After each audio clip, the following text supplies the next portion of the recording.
Saga da ka gɛlɛ cogo min Bobo Julaso seliba ɲakɔrɔla na la yafagalaw olu da ka teli ka dɔgɔya. Tɛrɛnba dara Abdulayi Zungurana nana saga ɲini yɔrɔ a tun bɛ fila lo fɛ nka a ma se. Saga i mana saga min ye 30,000 20,000 ni kɔ 40,000 ni kɔ 15,000 saga n'o nana fɔ k'i y'a san 30,000 ɲɔgɔn kɔni sincèrement de a ma nɔgɔ. Abubakar Drabo ale nana ko a bɛna fa baraji ɲini ni seliba saga ye. Bon an nana saga kɔni ka gɛlɛn tiɲɛ fɔ ka di Ala ye saga ka gɛlɛn parce que fɔlɔ la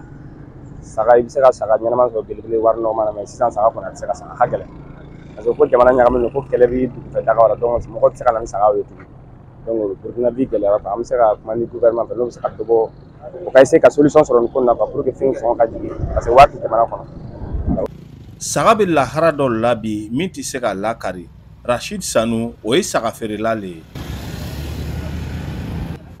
Saga ni sɔngɔ yɛlɛn de yan tɛ Congo kɔnɔ don n'an k'an bɛ taa ta Congo la fana ka na sɔngɔ yɛlɛn jihadiste nin kama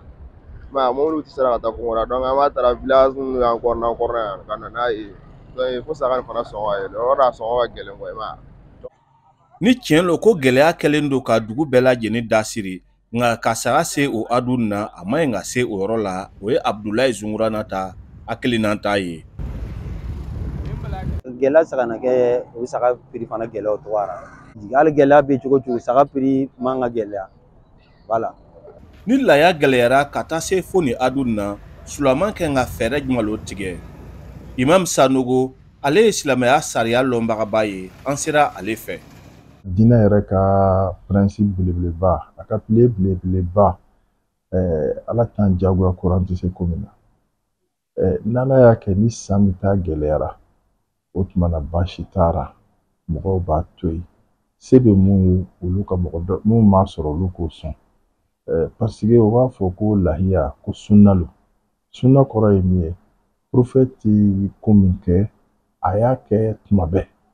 mais a m'a fɔ a m'a wajibiya an kɔni an bɛ yɔrɔ min na bi mɔgɔ caman lo bɛ fɛɛrɛ wɛrɛ ɲinina o yɛrɛ la Bobo Julaso ka saga ko nin ye k'a to a tigiw bolo a kɛlen don ko ye olu bolo fana a ti san na Halidu Wedraogo VOA Bambara tɔgɔra Bobo Julaso.